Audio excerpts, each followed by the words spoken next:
If I call you bro, that means I love you, bro. That means I'll go to war with you. Fire, baby.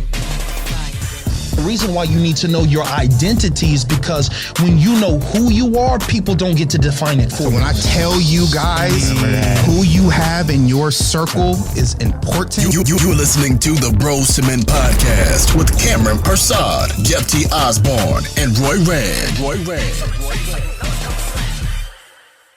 Dear Heavenly Father, we thank you for another episode. Man, we're already in a brand new year. And so we thank you for getting us through 2023, but we're preparing for bigger things, better things, more things, better thoughts. And we thank you for helping us make that a possibility in our lives. So we're excited for what's to come, and we thank you for this episode. So let's get it. In your name we pray. Amen. Amen. Okay, ladies and gentlemen, Hey. I'm super excited right now. Hold on, you already know how we do.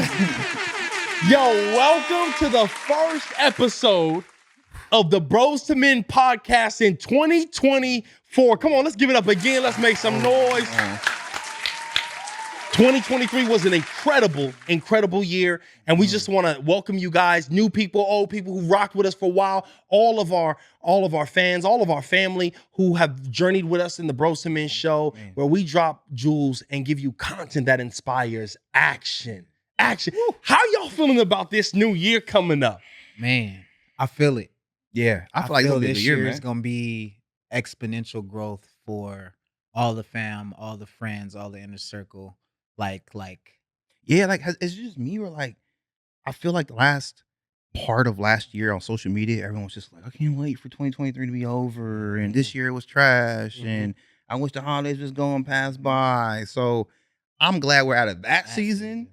Bro, I'm ready to get to work. Ready to get to work. Oh, like let's work, man. Okay, so in this new year of the Bros to Men podcast, we got a couple changes and certain things that we have, and you've heard us mention his name on some of the other podcasts. You guys you've heard us mention to give shout out to our producer Solomon, and so we're gonna tap in with Solomon. Solomon, say what's up to our people right now, big everybody. dog. How you doing? Yeah. It's been a pleasure and an honor working with these boys, and I'm excited to see what happens in 2024. Let's Come go. on. So now look at Solomon. We know that your studio is Plush. like I mean, look at this couch, like though, bro. unreal. I just want to let you know that we got the dopest producer Man, hands to be down, able to bro. help us and what we're doing here. And so we want to do it. But look, Solomon, you already know we need you to be on your P's and Q's because we go alley-ooping some of these things Come over on. to you. And take it home too. Dunk And that thing. have you come in and go ahead and slam dunk it for your boys. Now listen, I know y'all see some of me. Okay. You guys see me over here, and you see my DJ buttons, and you know I can get some. But guess what? I'm not the only one who got buttons. Yeah. Solomon, you got any ammo over there? Oh yeah, absolutely.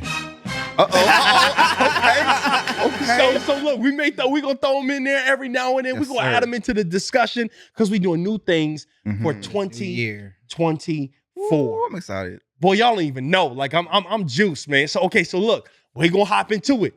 What you got for us, bro? The topic Okay, here we go. that we gonna dive into for 2024, first episode out the gate Mm-hmm. for 2024.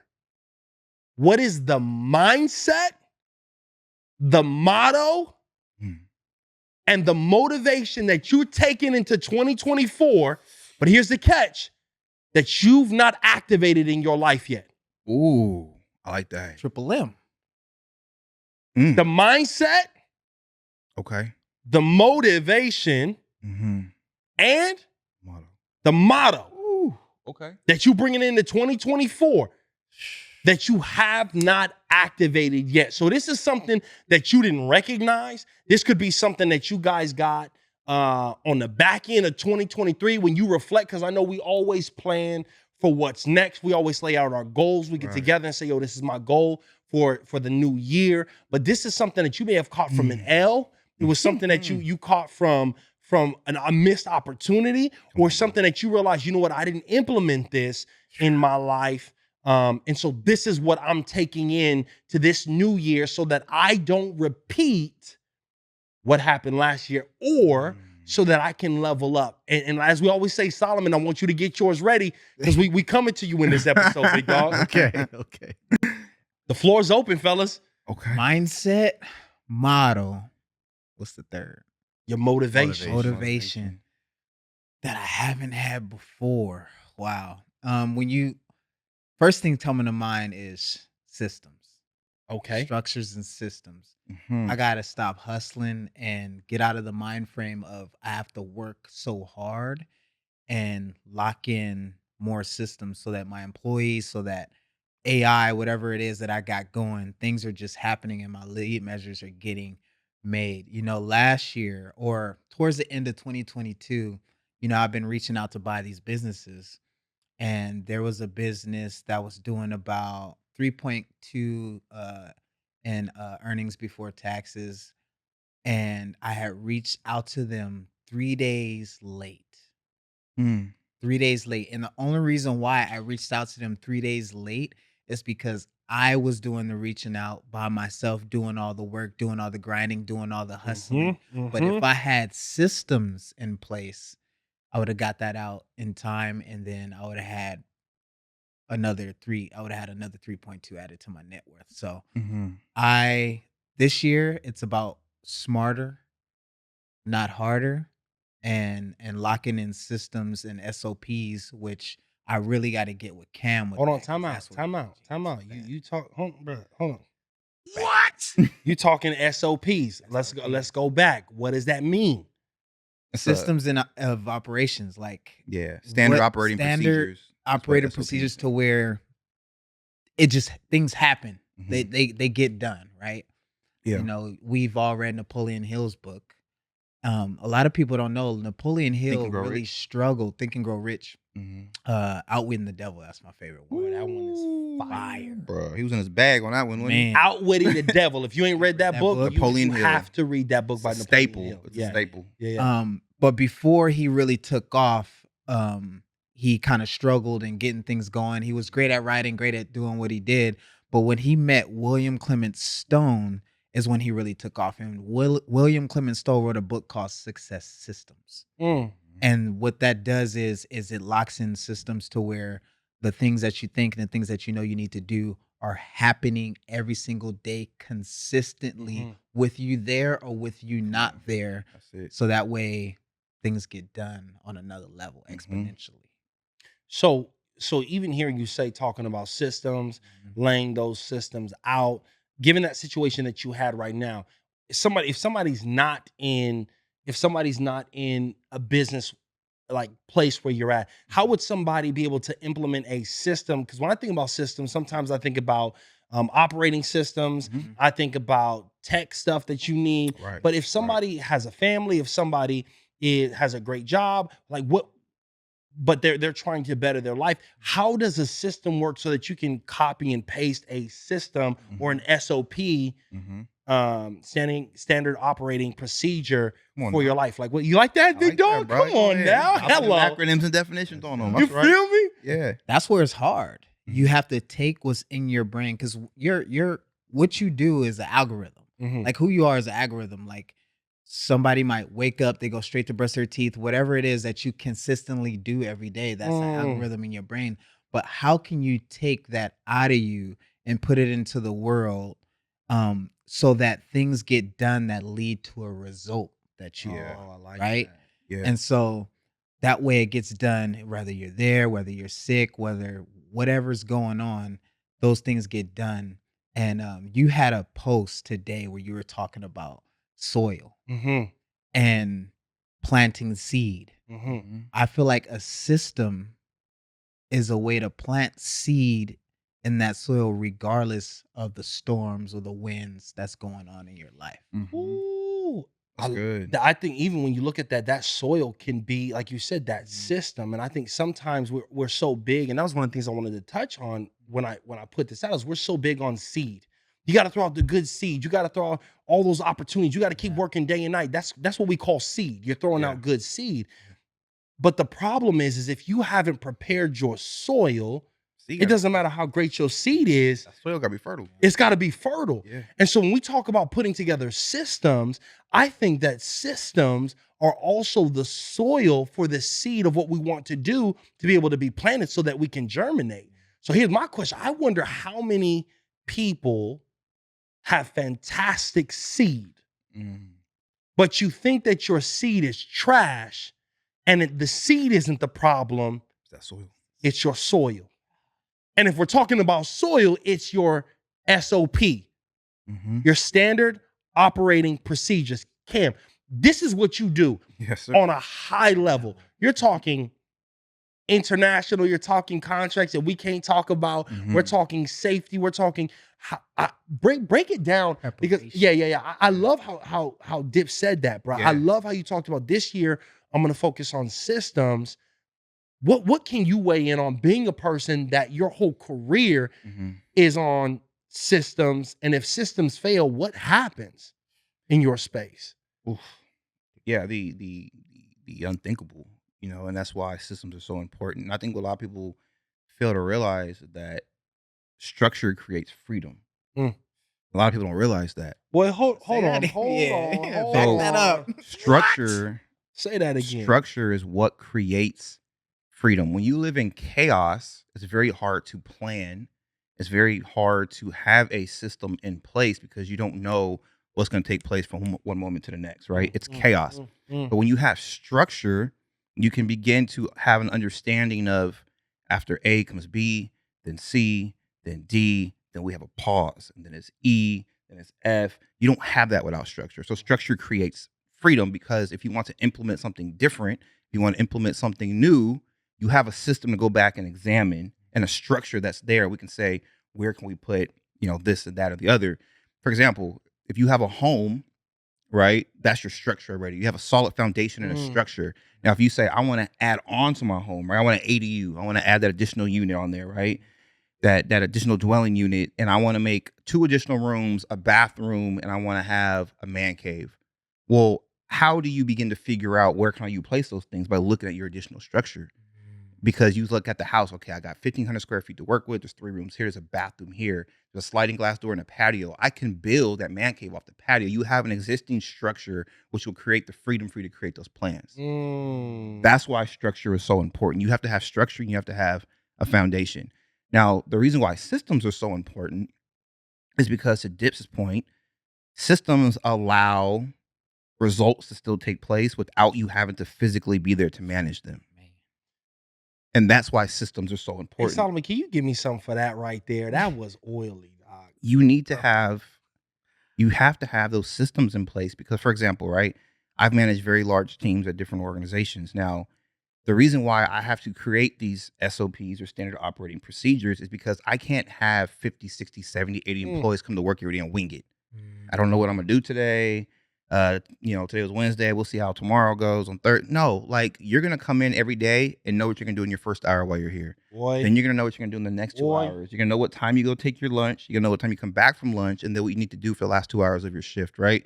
So if I'm there in person, I can say, hey, what time is it? You're off lunch. Go do what you got to do, right? But what if I'm not there? I could be at home. I could take a work from home day. I can go on vacation with my girl. Guess what? In my absence, that system is still in place. In your absence. In my absence. And that's why systems are so beneficial, because you could do it in every single area. For example, financially, you might say, I get paid the 10th and the 25th, and you start creating these funnels, right? I'm going to take $200 from this account. I'm going to put it in here. If I do the math, 12 months, maybe it's an APY account. I got 5% interest. I'm going to have $8,000. That's a system I don't have to worry about because it's automated. That money's coming out, right? Whether it's marketing, I have funnels and marketing that's going out to advertise my business, right? So although I'm on vacation in Hawaiian Island somewhere with my girl, and I'm not sitting behind a laptop, I know tomorrow at noon there's 5,000 emails being blasted out. How do I know that? Because I have a system in place for my marketing. That's why systems are so important. That structure and that system will create freedom for you to go on those vacations and be absent, but yet those results are still in the process. He just gave me my motto. Wait, I got a sound for that one too. Oh, we got something. I got a sound for that one. Oh, got the bomb. Okay, I'll take that. Come on. That's the thunder. You bringing the thunder? Oh, Let's okay, go, okay. big dog. I like that. In 2024, I'm no longer winging it. Ooh, that's so You gave me that. good. And because, all right, so that's great. Like, we can segue to something that just came to my mind, Dips, and you just fired that up. So, New Year, everyone has these weight loss fitness goals, right? And I love that Dips talks about this a lot too. If you guys aren't following Dips, LinkedIn, Instagram, do it because he talks a lot about this on his story. You probably post more stories than anyone I know, but it's good because it's constant feed. It's a constant feed of what you need to take away from it. Dips talks a lot about measurables, and what gets measured gets improved. If you don't know where you are numbers wise in any area, how can you set goals and improve it, right? Mm-hmm. So, for example, 2024, I want to save an additional $10,000. Well, let's break it down. How much you need to save a month, et cetera, blah, blah, blah, right? But if you don't know what's going out, what your monthly expenses are, and what your spending habits are, those are the measurables, right? You need to measure what are you making, what are you putting up, where can you save and allocate in areas that give you interest. So in X amount of months, I can have $10,000. Like Dip said, if you're winging it, this month I'll put 20 in, next month I'll throw 100. Or you're in the gym, I don't know what my body fat percentage is, but I just don't want to be at 8% end of the year. Where do you hold yourself accountable? And that's where measurements come into play. So Dips, I love how you say that. So Dips, you talking about you're implementing systems, bro. You are the most systematic person I know. Like you are when it comes to working out. It don't matter. Right before we come in and film an episode, we're like, oh, what you doing? Oh, man, I just hit the gym, showered up. I'm good. I'm ready to go. Like it's the systems that you have, the way that you work is unreal. So when you say I'm going to put a system together, Cam is talking about get together a system for your health. I want to know your fitness. Today, I watched something, bro, that you posted up where you did a one-handed weighted pull-up and went Solomon. I want you to hear me what I'm about to say right now. Okay. When in the caption in the description, you see, be careful, don't pull your arm out of his socket. Attempting this. You know what I'm saying? Attempting this. Right. You know that's something real. Wow. So when you talk about being able to set these systems of fitness, the systems in your life, how can somebody who is as systematic as you say that you don't want to wing it and you want to increase your systems? You're giving me answers by asking these questions. Coaching. My dad coached me on fitness, so it's locked in. That system's locked in. Coaching. You need a coach to help you get things structured so that you're able to plant seed in the real world. And so I couldn't always do a one-arm pull-up. Guess who gave me the breakdown, the Science. give me the progression Okay. for the one-arm pull-up? My dad. First, you have to just get this shoulder lock in. That joint, if you can't lock that joint in, you can't get no power. Boom, worked on that. Then it's just the bicep curl. Bring your chin up. Turn if you need to, right? My dad laid down that structure, that progression. And then I was able to carry it out. And so by you asking that question, you told me exactly what I need. I need a coach who knows exactly how to create structure. Because once the structure is locked in, I'm locked in. Right. But it's creating the structure. Coaching is huge. I love what you said about the idea of structure, but let me ask you this. Let's keep it real. You can put the greatest structure in front of you. But just because you have great structure and you can even pay money for a coach, does that guarantee that you're going to see change? If you do the work. That's the part. They said it. Hold on. Let me That's the what? If you do the it work, again. if you do the work, Cam got a book he gonna drop one day called "Apply It." Yeah. Like, okay, you know what to do. How are you gonna apply that in the real we world? had this conversation, I don't know, just like 10 years ago now, if not longer. And we were discussing how, like, I don't care what area of your life it is, right? You can know the workout, you can know the diet, you can know the Bible scriptures, you can know the breakdown of whatever you want to know. If you do not know how to apply it to your life, you will see zero impact. I don't care how much knowledge that you have. It's not about obtaining knowledge or who can store the most knowledge up here. It's about who can apply the most knowledge that's up here out into the real world. And when you can apply it, then you get the results. You don't get results from knowing it, right? Like you can read the Bible cover to cover and be like, I understand all this. Okay, but if you're out here living in sin and living crazy, what good is it doing you to know the word, right? Just like I can be like, oh yeah, I hang out with Dips and I know all this fitness stuff and I know the diet, but if I'm walking around 400 pounds, I don't work out. Like, so what is knowing all this fitness stuff doing for you? You know, and that's why it's so important to not only I only say knowing the information is like 30% of it. Because anybody can have access to it. So what? Thank you for that. What's the difference between someone who can't read and who doesn't Nothing. read? Nothing. Gee. Yeah, because it's like there's no difference in you from someone who can't read or for someone who does or doesn't absorb the information and can apply You're it. not reading anyway. Yeah, you're not. So here's a good Wow. question, right? So how do you take these principles and these lessons in life and actually apply them to get results? Well, I tell people this: learning is not. There's a difference between learning and gaining knowledge. Come on. Yeah. Yep. And I think we live in an age where most people are so busy on gaining knowledge that you don't actually learn. I'm gonna tell you what learning is. Learning is learning about a thing so you can learn how to do the thing and then go do the thing you just learned about. Yeah. That's what learning is. I'm gonna say it one more Come time. on, bro.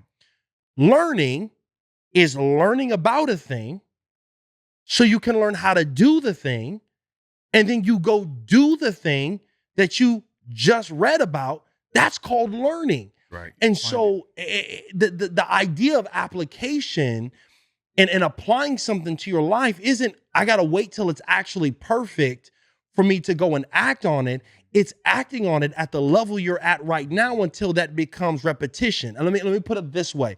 There is something that I learned from one of my coaches. It's called repo, REPOH, repo. Mhm. This, I'm going to give you the secret Write this down. of application. You ready Yeah. for this? Yeah. Okay. Repo, REPOH, right? Repetition, easy, pleasure, often, habit. Repo. Okay? Mhm. Let me break it down. Repetition. The more you begin to do something in repetition, the easier it becomes. Mhm. The easier something becomes, the more you want to do it often. Mm. And the reason why it's, REPOH. So repetition, easy, pleasure. The more easier something gets, or when something gets easier, it becomes a pleasure now. Right. It's no longer something that's hard. You're good at Got it. good at it. So now it becomes pleasurable. So you do something in repetition, it becomes easy. When something becomes easy, it becomes pleasurable. And when something is pleasurable, we're going to want to do it often. And when you do something often, then it becomes a habit. Repo. So what is it that you're looking to do in your life that you have to do a repetition? Mhm. Just because you do something and remember this, the sign that you're doing something new is always weakness at first. Dips, holla at your boy. Yep. If I want to be able to pick my strength up, the first thing before I feel strong is what? Feel weak. You feel weak. Why? Because you aren't used to it. You haven't done it. You're not adapted to that, right? And so, like we talked about on the past episode where you lit me up, hormesis, when you put a demand on yourself, Mm. God then gives you abundance and strength or whatever it is based on the reps. Yeah. So the mindset Yeah. for 2024 Mhm. reps. Get them reps in. And I think, bro, I think that's why people don't do it, because when we don't do something repetitiously, it's not easy. And if it's not easy and it's hard, it's not a pleasure. And if it's not pleasurable to me, I'm not going to do it often. Exactly. And therefore, I don't have a habit. Or on the vice versa side, let's talk about it I'm going to flip the script, okay? You can have a repo, but it's a negative repo. Mm. So you've done something in your life negatively, repetitiously. Mm. So now because you've done it over and over again, Mhm. it's become easy for you to be negative. It's become easy for you not to keep the commitment to yourself. It's become easy for you to check out with your family, your girlfriend, your wife, your kids, your Right. husband. It's become easy for you to not read. And now because it's become easy, it's become pleasurable to you. Mhm. And because it's now pleasurable to you, you do it often. And now because you're doing it often, you have created a negative habit for your life. So when it comes to application, if we were to apply this repo method to everything in our life, it's understanding that repetition, reps are the key to making something easy. Mm-hmm. We were talking like this. Mm-hmm. We talked about it today. Yeah. Raps. Bro, over 20 years, Yeah. we've been friends. Yeah. Then over the last 10 years, we've been really putting these reps in of Mhm. building ourselves up 10 to 15 years. Mhm. And now how we're talking, what you're hearing, there's no scripts on this. Right. Solomon, do we come in and have a whiteboard on this, bro? Nope. Yeah. So we do it so repetitiously that now it's easy for us to be able to do it. It's pleasurable for us to do this. We're doing it often. Why? Because now recording and dropping jewels and living this lifestyle has become a habit. I love that, bro. Like one of my favorite quotes is Mark Twain. And he said, I never let my schoolwork get in the way of my education. Ooh. So a lot of people are like, well, what does that mean? Right. Yeah. So, I mean, I'm sure it could probably be broken down and perceived different ways. But for me, schoolwork is something that you memorize and pass the test. Yeah. I don't remember 90% of the stuff I learned in, school. Yeah. Right. But my education are the habits that I've formed, the life experiences that I've Boy. had. And again, the things that become habits are what ultimately develops your character. And I think that's what a lot of people don't understand too. Like when people talk about this character thing, character is like who you are on a daily basis. And when you break it down, it's like your character are the things that you do day in and day out. They're your habits. If you have a habit of being kind, you have a habit of being a giver, you have a habit of being, whatever, that is your character. But to J.O.'s point, if you have negative habits, that is also your character. Right. And you have to embrace that as much as you embrace the positive ones. And I think that's what's tough. And I think I know myself, going into the new year, there's a lot of different things that in areas, of course, that I want to work on. But, I have these goals that almost scare me in a way. And I love that, because one thing I've learned about myself is that if you find something you're passionate about, whether you have support from others or not, it won't feel like work when you're working on it. Yeah. You're passionate about it. Yeah. And I think for a lot of people, myself included, you dabble with projects because it's trending or it's hot. Like we talk about the crypto thing, or you talk about like, e-com marketing or that type of stuff. You hear other people talking about it, so you want to dabble in, but you're not passionate about it. And you realize, well, people make so much money in these areas. Well, it's because that was their passion. It's not yours. That's why they were successful and you're not. Something right now. You know what I mean? Like you have to find what is talking. it that keeps you up at night. I can go to bed at 2 a.m. and someone can say, hey, can you take a 6 a.m. call about your business? Yes, absolutely. Because it's mine. I'm building it. It's my vision, right? I have the blueprint. I have the plan. It's my structure. Yes, That's sir. creating the freedom to work on it. So I think that's the first thing. It's like, stop doing these fads. Stop doing what your parents want you to do, and find things that I think you're genuinely passionate about. And I think it'll feel a lot less like work. So for 2024, your focus is That's one of them. Yeah. And like we talk about like this, live a life by design, right? And I believe that wholeheartedly. Like, I don't think you have to live a life that you're dissatisfied with because it's the hand that life dealt you. I think like this life by design is a real concept. Like you can have the home, you can have the business, you can, be whatever you want to be in life. And if it scares you and they say it's impossible, then that should fire you even more to go do it. Yeah. You know what I mean? Like, and those things excite me. Like that's what excites me most, is like hearing my brother's plans and the blueprints and hearing people say like, you think it's crazy? I don't think it's crazy. Like if you can, I say what they say, if you can conceive it, you can do it. Yeah. So I think for a lot of people, it's like that passion. And I think when I talk to most people, that's what's missing. So you're only doing things this new year that you're passionate about, that you're locked in on, that wakes you up in the morning. Exactly. It's the things that Pops always said it like this. My dad said it. He said, what is the thing that you do that nobody has to convince you That's it. To or work on. tell it. you to do or to work on? To work on, right? Like you have kids and they're taking saxophone in school. They hate it, but the class, you're like, hey, go in there and practice that saxophone, right? Like, hey, did you practice today? They're not passionate about it. Yeah. Because if they're passionate about it, you'd be telling them, hey, that's enough. That's enough. You already practiced 2 hours. Yeah. Stop. Yeah. We're tired of hearing you blowing nothing in there, right? Like that's how, like, that's why I think even with kids, like, I think you have to be mindful of their passions too. And as parents and as elders and people who are around kids, that's how you can push them into their passions. If it's raining outside and your kid want to go get some shots up, that dude's passionate about basketball, bro. You know, like, I know it's raining, but dad can take me to the park. I want to get some penalty kicks up. That kid's passionate about soccer. Facts. You know what I mean? Like, you got a kid in the backseat reading, like, all right, that's enough reading. That kid's passionate about reading. You know, and I think far too often we don't acknowledge our own passions and we don't encourage people who clearly have a set of their own to pursue them. Boy, I love how you said that, because Nadi and I just made the decision a while back to put our kids on virtual learning. And so they're still connected to their school. They still play on the teams and things like that. But what we wanted to do is we really wanted to create an atmosphere where our children's life actually begins to mimic the lifestyle that they want to live.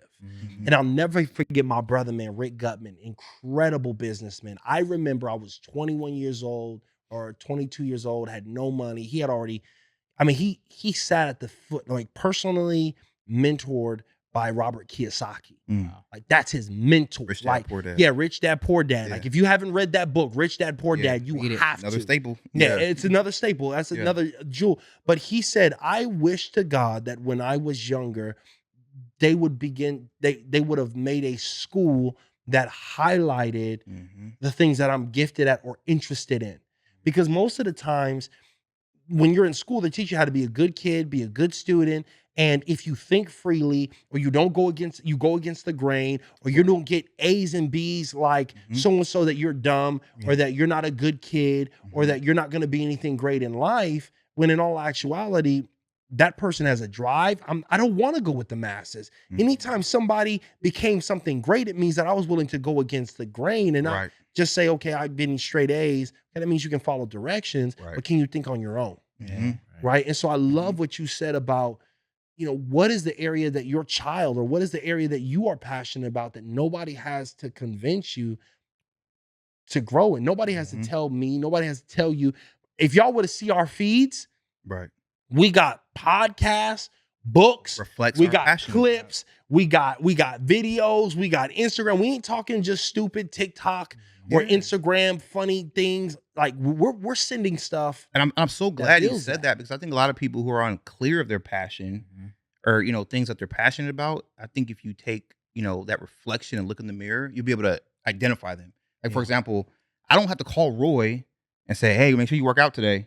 Right? Roy gonna be in there. You wake up 5, like, damn, you in the gym already? It's 5:30, right? Yeah. Like, no one has to call Jeff. I'm like, Jeff, did you read your Bible today? Yeah. You know, did you coach someone today? Like, these are things you're passionate about. Absolutely. You know, and I think that's what's so important about it. Like, just take a deep look at your lifestyle. And in moments of boredom or in moments of downtime, what do you find yourself automatically going to? Boy, what draws you, right? Like, you know, when I have free time, I'm automatically looking up this. No one tells me to go read on this, right? No one tells me to go watch YouTube videos on this, right? So it's like, if you want to discover your passions and your interests and things that drive you, what do you go look at your search history? What do you automatically get drawn to in downtime? What do you do unprompted? Unprompted, right? When no one instructs you to do it, when you're not getting paid to do it. I love that. No one's holding you accountable to do it, but you just go and do it because it does something for you. Repetition, easy. You hacked that by identifying your passion. That's it. Because if you're passionate about it, it's going to be easy. And if it's easy, you're going to do the repetition. And so I think a lot of times people don't do repetition because of the uncomfortable part, but it's uncomfortable that triggers the change, I was going to say that, or what was extremely difficult and you stuck with it until it became easy. Yeah, that's a tough. Because if it loses your interest, I'm good on that. Yeah, I'm good. Right? Yeah. But if it's like, I'm gonna figure out how to build this system. I'm looking around this studio. I can guarantee we asked Solomon, you passionate about this studio? Absolutely. Absolutely. Look You at can see this. Look at the intricates of this place, The right? other rooms are even wild. The Thank you. systems. The systems, bro. There's cameras floating around without him touching buttons. One Like, what is moving going like- on here, bro? Like, bro is passionate about this, right? And that's his work is a reflection of his passion. Okay, so check this out. Let's chew on this. Because Solomon had a passion for this. Ooh. Not just something that was a good idea, not just something that was just, and I think that's another big thing is if it's just a good idea, there's a difference between it's a good idea and it's a passion of mine. Okay. But what I love what Solomon did is his passion drew the right partners to come partner with him.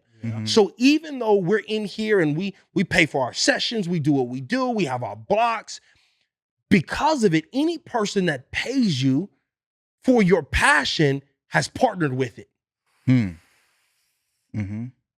So could it possibly be that people are not partnering with you because they recognize that there's no excellence in your passion? Jesus. You going spiritual, You- deep You marketing. talking right now. That's You talk because I mean deep. we can use a very practical example. Why did we leave our last studio? Right? It did not compare to where we are now, right? When you walked in, I was not wowed by like I can only imagine how many hours was put into this place. Yeah. You know, like so But granted, everybody starts at where they start at. correct. But again, that was perfect for when we started. Thank you. But because we elevated, we were looking for something more. Nothing wrong, bad, or broken. We're grateful for where we started. Absolutely. But now we needed to elevate because our passion for this podcast has driven us to higher levels. So the point I was going to get at with that is that you have to be willing to grow. Right? So for example, it's like this is just my mindset. If I am the owner of this beautiful space, you can bet that I am constantly Googling and looking up what other studios look like to make sure I'm always here. I own a security consulting business. You know what I do in my downtime? I read other companies' websites. I reach out to them like I'm a customer. What do you do? What do you charge for it? Or what's the turnaround on it? What does that do for me? I'm going to offer it better, but a faster turnaround, and I'm going to take their clients from them. That's how I think. So if you're a true expert and you're passionate about the industry that you're in, you're worried about the entire industry as a whole and not just my little thing that I got going on. You're a student of the game always, you know? And I think that's what gives you that upper edge. It's like, you know, no matter what you're building, it's like, why would you want to be mediocre? Why would you want to be average, right? I want to be the best at whatever I do.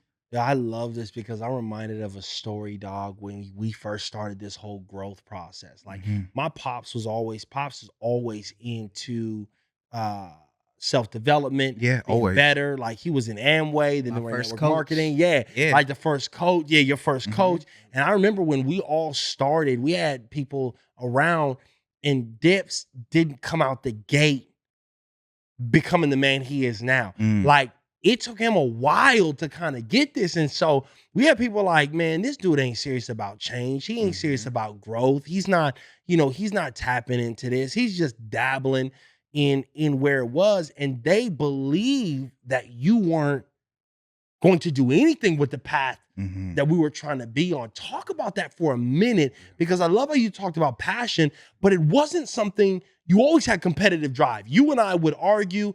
We had the greatest competition. So you were always competitive in things, but what was it that switched to do it? Like what Cam just talked about, where you were able to switch to something that what you were competitive in, but you switched that to become passionate about personal development, to growth, reading books. What was that switch for you, bro? Everybody knows the story about in 2011 where I ended up pushing my car on the freeway. And I would say the first spark was Jim Rohn. Watching Jim Rohn and watching him talk was like, yo, this dude really gets it. Then I started reading more books. And the first personal development book I picked up was 7 Habits of Highly Effective People. Yeah. And then he's just saying things, and I'm like, yo, like this is crazy. Like my dad was right. Like they literally put the secrets. Like my dad says, if you want to hide something from a, you put it in a book. And Right. I would be tripping out like, yo, I can't believe he's putting this on paper. He's telling me the blueprint right here. I can't believe it. And so just reading, and I remember Jim Rohn had a list of books like Richest Man in Babylon, William Durant books, and all these books, Encyclopedia Britannica, this list of books, and I'm reading them, and then I can literally see myself getting better. And I don't know where the exact shift happened, but I know that the shift happened, and then there was that connection, like, this is what they were on. This is what they Mm, were talking about. mm, And then, bruh, you started speaking at the gold mine. Mhm. And at first, I was like, I don't want to be the person just following, like, oh, I want to be a speaker. Like, I wasn't sure if that was really my passion. I was just like, yo, that looks dope. And then here is when I knew it was my passion. I was at a funeral and God kept telling me to get up and speak. mm. And I was terrified. I've never been so scared of anything in my life. And I got up and I spoke, and everybody loved Mhm. it. And there was this joy, like this conquering, Yeah, like, yeah, Mhm. yeah, like I just got up and did that. yeah, Like it yeah, was yeah, yeah, yeah, yeah, crazy. yeah. And to this day, it scares me, right? But I think the scary part is what I love about it. Mhm. And then you get to change lives. You get people hitting you up, DMing you, walking up to you. All of that stuff is cool, but there's no better feeling than literally changing a life and doing what you did for me for other people. Hmm. It's no better feeling. No better feeling. What about you? Like, I mean, when did you feel like this is my passion, my calling? This is what I was put on this earth to do. When do you feel like you've had that moment where, and can you identify when that moment was? Like, this is what I was put on earth to do. Man, it's so crazy, bro, because oftentimes the thing that you fight the most is the thing that you were created to do, Come on, man. Yep. right? Like it's just real. And I love how you said it because for 2024, I guess how I'm walking into this new year and how I'm dealing with it came from a lot of my reflection. I was in a coaching session. I'll share this.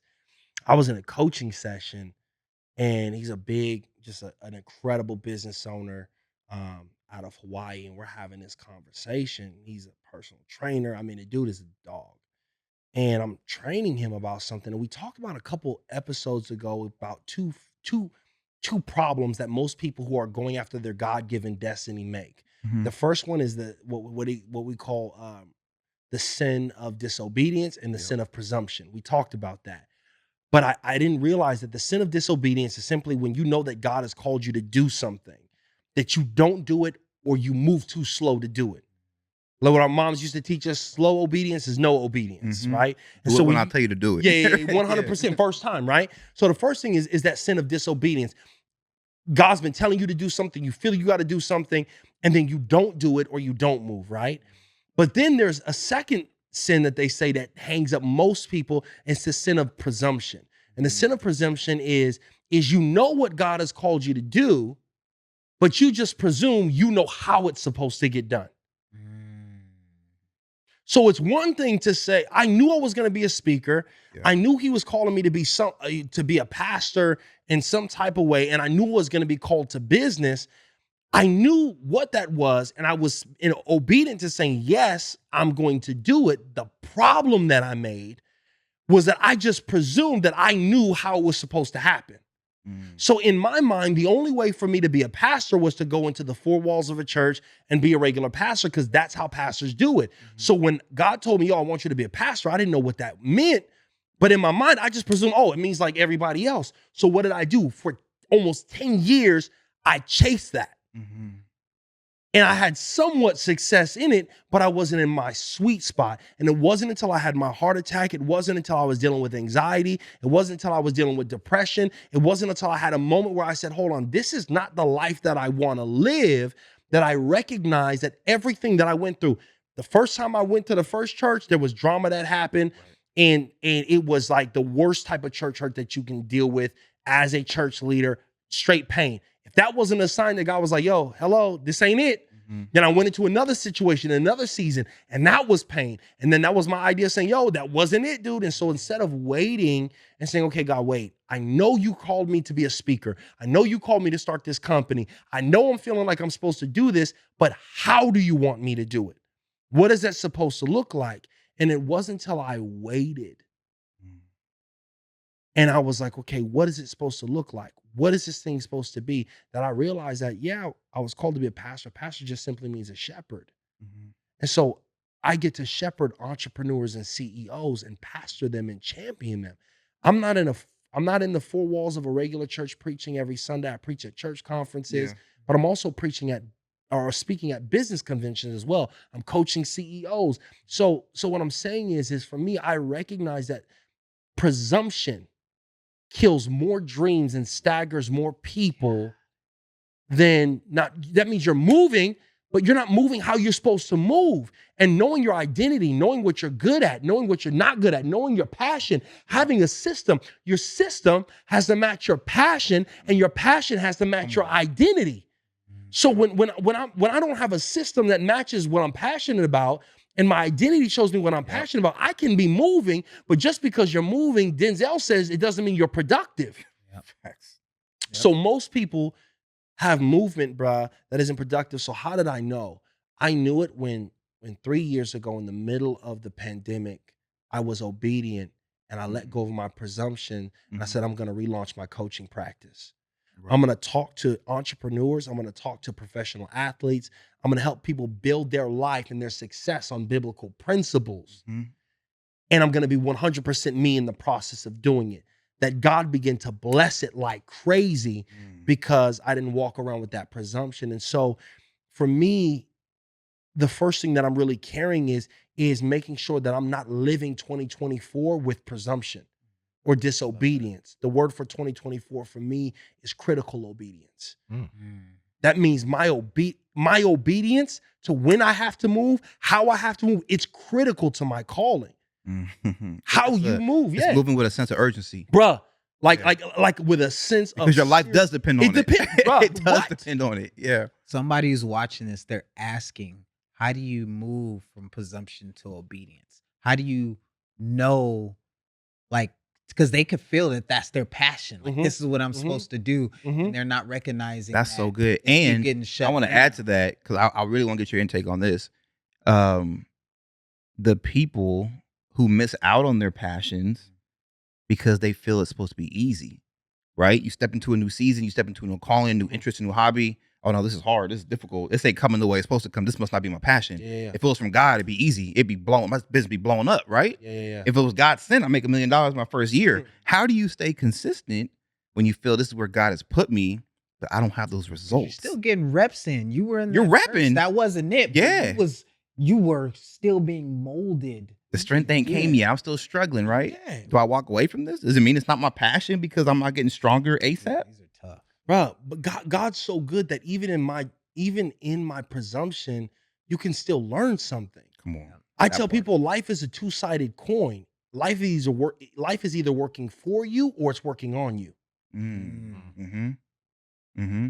Life is a two-sided coin. So it's either working for you or it's working on you. There are seasons where it's working for you. Everything's hitting, things are good, you cracking off, your things are good. And there are seasons where you get hit, you come to a standstill. For me, guys, look, come on, people don't even understand. You lose They see, momentum. bro, you lose momentum. You're Yep. trying to figure out what's going on. And I Mhm. love how James Kerr, in his book Legacy, Mm-hmm. that was given, Jeff told me about our boy Jeff Jr., man. He told me about this book called Legacy, where it talks about the All Blacks, the most winningest sports team in sports history, the New Zealand All Black rugby team. Mhm. And they have a statement that says, when you're at the top of your game, switch your game.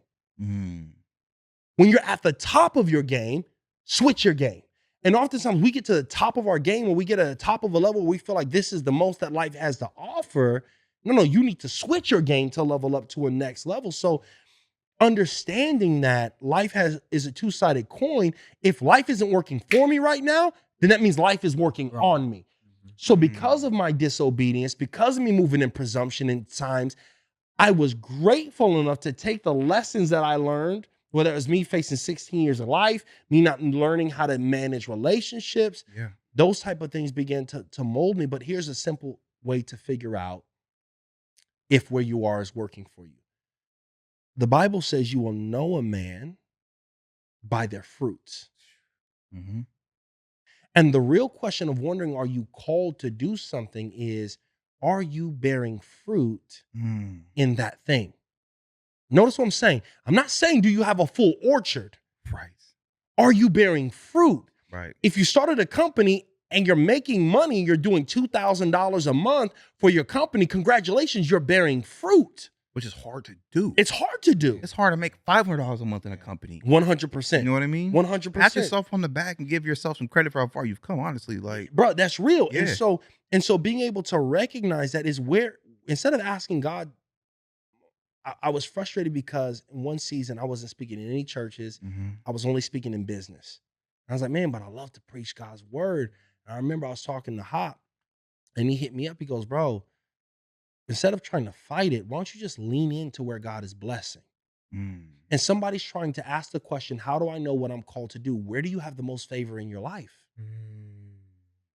Where are open doors happening for you? Where is it that you're getting opportunities? Where is it that you may not have the big opportunity you want, but there's a hand of favor on you where things just happen for you when you're in this space. I love that.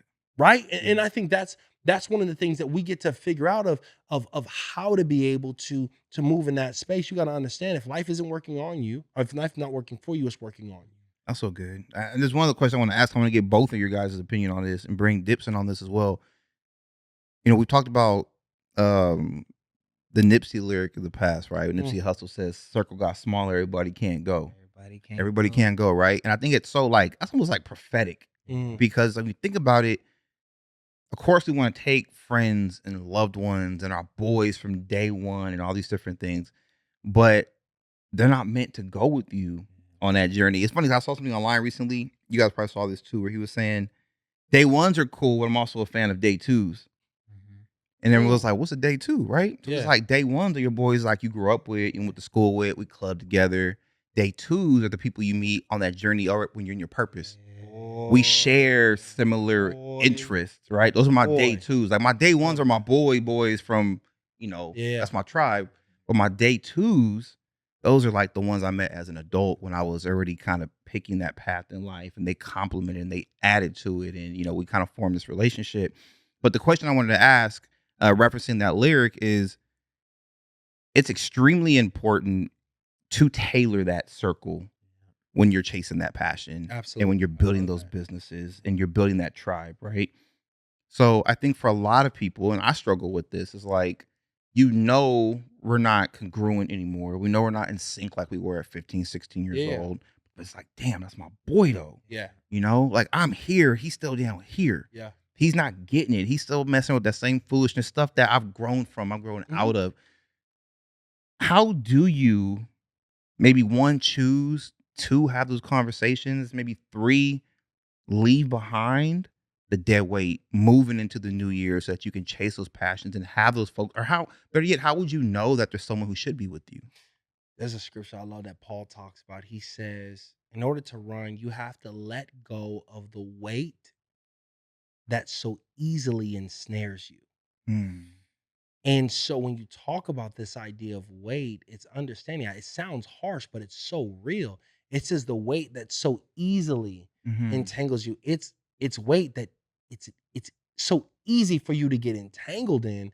But if it's weight that's easy, it so easily entangles you, that means that you got to look at the relationships whose weight, who's weighty, whose weight. There's a difference between having weighty relationships and having relationships that are weight, that they pull you down. They don't allow you to elevate to where you want to go. And so I think that the first part of being able to do it is understand, like, do an inventory. We do spring cleaning for our clothes. Right. Do some spring cleaning for your life. That's right? real. Who's in your closet that you just keep there just in case, but you ain't, that Just in season's case gone. that right occasion come up. Bro, that season gone. You can't wear powder blue suits with ruffled shirts and Tic Tac shoes. You ain't there anymore, right? And so I think sometimes we don't update our wardrobe. We don't update our friends to be able to match where we're going and where we're trying to walk in. Repetition is anchored by your standards. Repetition is anchored by your standards. So if you're around certain people who aren't at a certain standard level, you're going to take part in reps that don't feed to the habits and then to the fruit that you want. That's cold. Okay, so look, I want to do this. I want to do this because you talked about repetition. You talked about bringing that in. You talked about they're not matching that. They can't carry the weight. They can't do all Mhm. these things. We've been in this session of talking about how to move into 2024 because we're here already. The mindsets, the motto, the motivation that we're going to be carrying. We talked about a lot of this, and I'm curious because I want to throw an alley oop real quick Mhm. to Solomon. Solomon, Yes, you've been sir. here. You've seen a lot of things through these lenses. What is a motto that you're taking into 2024, boss? That's going to be your motto or your motivation or your mindset for you. For me, okay, well, the biggest thing for me is, I guess you can call it self value. Mm. You Come know, on. as you guys can see, this, like you said, you talked about, what I built here and the passion that I put behind this studio. And I love putting things together. I love taking myriad technologies, putting them together, making it work in a way that's just intuitive and ergonomic. And it's also scalable and Yeah. repeatable. That's what Mhm. I love to do. That's the system. And so that's, you combine that with something that says, okay, here's an emerging technology. Here's something everybody's going to be into, Yeah. which is podcasts. And it's like, okay, it makes perfect sense to me. Yeah. Do I listen to a lot of podcasts? No, I don't. But do I love doing this? Do I love meeting people every day? Mhm. Absolutely. I mean, Yeah. I come from a marketing background where I sit in here doing stuff for B2B, making good money, but I'm playing, the a Starbucks lobby soundtrack just because this place is just so Yeah, yeah, and yeah. so, Yeah. that was always something that comes. So every day now I'm meeting new and energetic people, and it's been a blessing to meet you guys. I mean, Mm. this has just Likewise. been, a very cool experience. But for me, this stuff is not that big of a deal. It's like I know how to do it. I have a certain level of quality. I know what I want to accomplish, and people come in and they appreciate it. And sometimes it catches me off guard Mm. when people talk about, "Oh wow, this is so great." I'm going, "This whole thing, what?" Yeah, I Yeah. did that last night. I added this little button here and everything. But coming into 2024, what I'm doing is saying, okay, look, I've built this thing. I've created a proof of concept. I have people who have faith in me. Like you said, people who've partnered with me by booking sessions, by being Mhm. here and coming back. Yeah. Now I'm about to elevate my value, and I'm Boy, about come to on now now. believe in my Talk value to and 'em. take Come on. ownership of it. Yep. Go. That's the important thing for me. I'm going to take ownership of the value that I've created, so that way I can go out and now take this passion, make it profitable, make it something that, helps me live a better life the way I want to live it. But at the Mhm. same time, just do that thing that just, brings me closer to people, lets me help people more, lets me let people elevate Yeah. their message and share their messages with the world in a better way. So, Fire. yeah, so I would say my motto is self value for 2024. Give him a round of applause, Al. Like this. So value. That's so big. Boy. It's He huge. said something so key. Talk about it. A lot of times your gifts are easy for you and other people are blown away. Like, yo, and you're like, Mm. why are you blown Bro, away? This that's Right. is so easy. It's regular. real. Regular. I Yeah. That's does so this. real. Yeah. That's So true. what are people speaking about you that's great that you think is just easy to you? Yeah. And I think it's like, what do people see that you don't see? bro, that's called false humility. And I think Mm. sometimes we have this false sense of humility that if I own my greatness, that I'm being arrogant, that I'm being cocky, Right. that I am, you know what I'm saying? Like you even said, Solomon, like I built this great thing. This whole thing, you downplay your greatness that God Mhm. placed in you. So now God's saying, okay, well, you don't even honor that. You don't honor the gifting I placed in you, then I'm not gonna open doors for you to be able to use it more. Man, I want you, listen, 2024, everybody who's watching this, I want you to own your gift, own your sauce, own your swag. Walk into that room knowing that you deserve a seat at the table of greatness, a seat at the table of success. Act like you belong. Act there. like you belong. I love that story, man. Like you Act shared like that. you belong there. Bruh. Well, you said who was it that said It that? was in that Tyler story? the Creator. So he went to see if I can get it right. He went to some type of party. You met Denzel. Yeah, like a social gathering. Walked in, and he said when he walked in, he was starstruck because he sees Denzel over there, and all these top list A actors. And he said that he was in awe, and he began to have like that imposter syndrome, like, what am I doing here? Mm. You know what I mean? Mm. Like, I don't belong here. Mm. And he said that Denzel came up to him and just subtly, hey, act like you belong here. Hey. Act like you Felt belong it. here. Act like you belong Feel here. that, man. Like that does something for you, man. Yeah, it's so big. I just want to like, I know for me personally, aside from the things I mentioned earlier, I think trimming and continue to tailor that circle is really big to me. And I think it's so crazy sometimes how like you have your day ones and you'll go live a whole other life, like 20 years, and you guys get distant a little bit. And the older and more mature you get, it's almost like you come back Yeah. to that same group. Yeah. You know, and this is for me personally, I was thinking of, it's funny how God's always on time. As I was struggling with that concept, like, how do I know who to let go? You know, like, do I have to wait for them to do me foul? Do I have to wait to have beef with them? Do I have to wait for them like, yo, we're not boys no more? My boy wouldn't do me like that. Yeah. Or is there something that I can evaluate, like an evaluation process? And it's no hard feelings, but maybe I'm just going to slowly start to distance myself, right? And I was sharing with you on the way over here a conversation that I had with this pilot because Say that real quick, and we'll close out on that one. aviation is like this interest of mine, this passion. You guys know, I got to tell y'all. But for everyone else who don't know, I've been in dabbling with aviation for You many ain't been years. dabbling, you've been Flying flying planes. But I had this conversation with this pilot, and he flies F-16s in the Army Reserves, and he was showing me this photo, and it was this jet, and he was here, and there was this one ahead of him, but in the jet in front of him, you can kind of see the pilot, and that jet was like looking back at his plane. So I'm asking him like, "Yo, what's going on here? What are you guys doing?" He said, "Oh, we call that a battle check," and I was like, "Well, what's a battle check?" And he said, "Well, anytime we go into battle, and we go and we're in chaos and in danger, we're taking rounds and dodging rounds and different things like this. On the way back to base, we evaluate one another's plane because we can't see everything on our plane. So I see what I can see, and then I go and look at my wingman's plane. Yeah, you look good." Then he goes and checks me out, and it hit me. I said, for 2024, I need people who are going to do battle checks with me. Call me out on stuff that Oh my God. flaws, Boy. injuries, insufficiencies, internal wounds Yes, sir. that I don't see and recognize. And yet that person loves me enough to say, "Hey, I know you're going through a lot. I've noticed some differences." And that is who I'm taking into 2024 with me. Folks who are willing to do battle checks, people who respect me enough, love me enough to call me out on those things that I cannot see and hold me accountable to find the cure for them. Man. Boy, listen.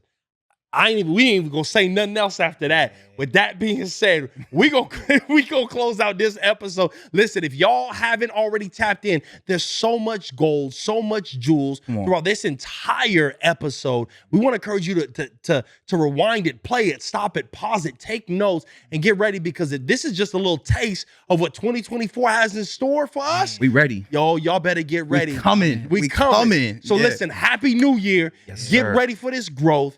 Get ready to put systems and structures. Get ready to have people who have battle checks. Get ready to Come on. value yourself, like our man Solomon said. Understand you don't have to move in presumption. Move with that obedience because it's critical for your life. And get ready for the best year ever. Best year It's yet. another episode of the Bros to Men Welcome to Show. 2024. 2024. Let's go. Love y'all.